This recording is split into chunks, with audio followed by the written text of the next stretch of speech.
The various famous abodes of the Asuras are in the form of inferior or lower grade worlds, which are like hells coerced by darkness, representing all the negative qualities collectively called tamas. Those who literally kill the Atma become ghosts who inhabit such horrible abodes, and this they continue to do repeatedly. Listen.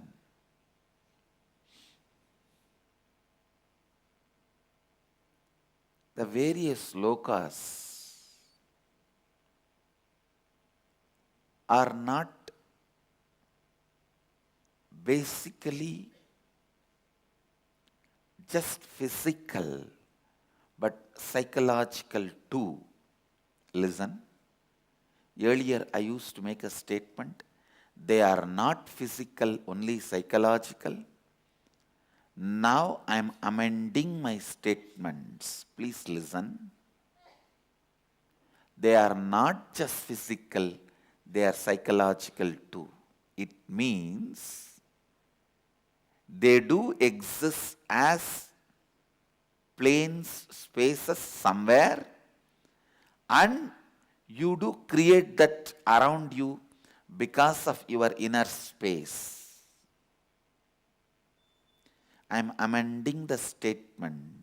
Oh, earlier when I made the statement, they are not psychological, they are not physical, only psychological. I wanted to emphasize and ask you to put all your attention only on developing your inner space. Actually, when you develop your inner space, then you will realize they are neither psychologically existing nor physically existing. When you don't see something, when you never see something in your life, they don't exist. It is as good as non-existent for you. So you don't have to even know that they exist. That is the context from which I made the statement. They are not physical, they are psychological. But now,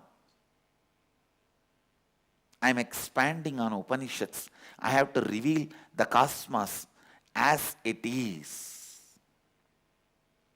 So I am telling you, hells do exist in certain space,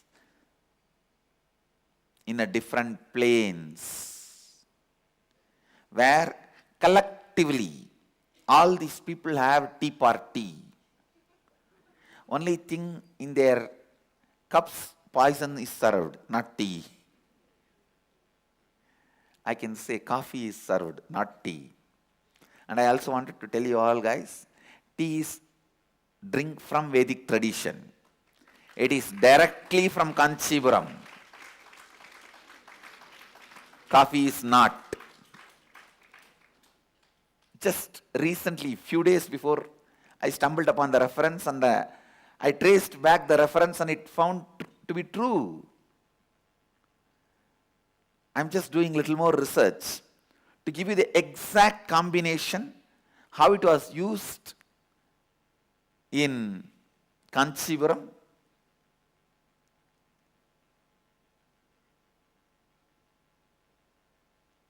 Actually, Bodhidharma took tea to China. It was a very strange incident. Here, he used to sip a cup of tea to sit in meditation, not to feel the sleep, tiredness in the body. So when he went there, he could not get tea in China.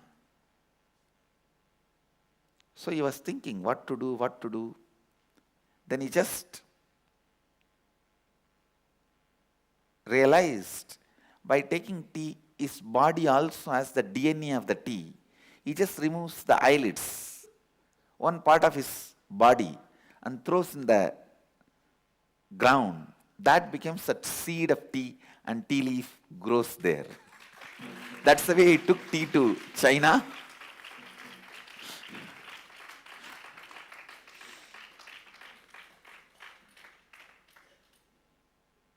He reproduced the seed of tea leaves, the tree, the plant, tea plant, from his own DNA. And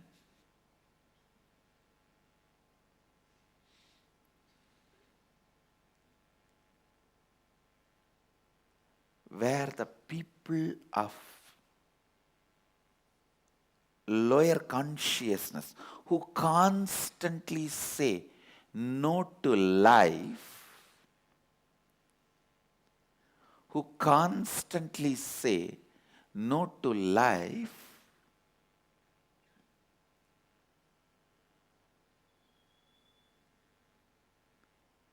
where they all gather and live, exist, that place only Upanishad declares as Asurya Namate Loka,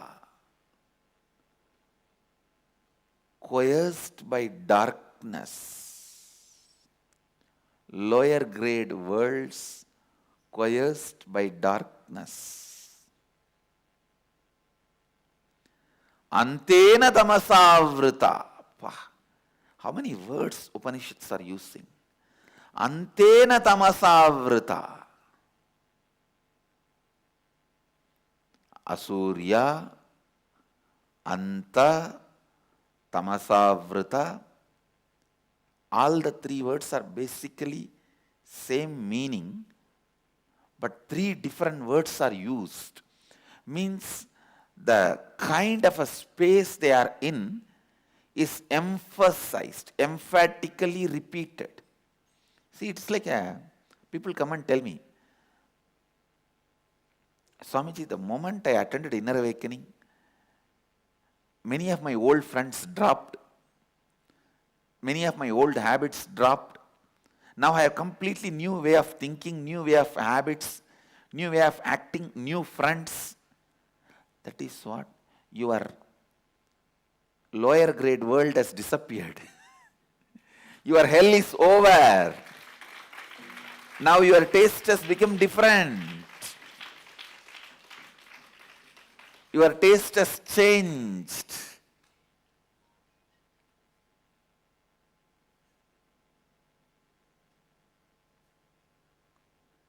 Your taste has changed.